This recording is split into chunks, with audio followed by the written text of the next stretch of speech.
Well, Digital Inclusion Week is currently underway, highlighting the need to connect more people, especially those in rural areas, to the internet.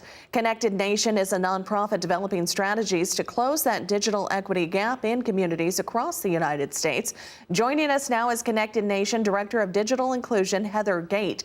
Heather, thanks for taking the time to chat with us. And now, as we said, it's Digital Inclusion Week, but I understand that you really see it more of an issue of digital exclusion. Thank you, Janet.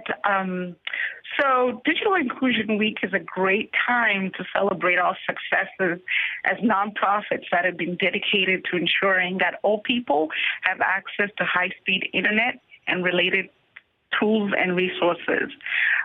Since we began fighting for digital inclusion in the early 2000s, we have made tremendous progress in ensuring that people have access in adopting broadband.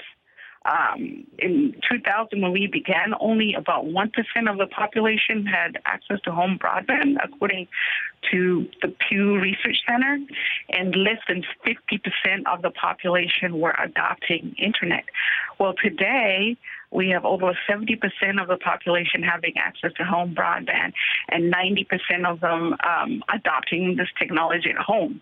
Now, why are those without high-speed internet at a disadvantage in the digital world?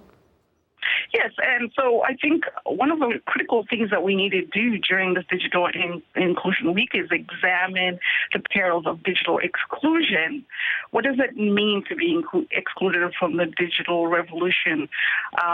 We see these issues by where you live, particularly in rural areas, where about 40% of the population do not have access to broadband infrastructure.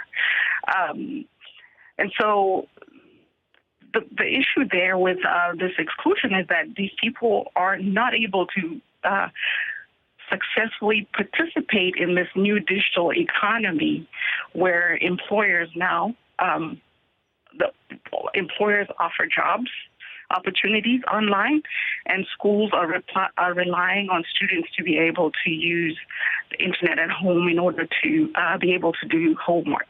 And brick-and-mortar retailers are closing their doors and offering services online only. So part of the reason why this is happening is that there are some challenges in deploying broadband in some areas.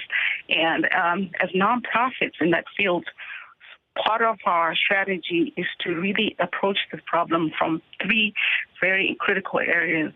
One is to tackle the issue of access. What are those barriers to deploying broadband in rural areas? The second one is adoption.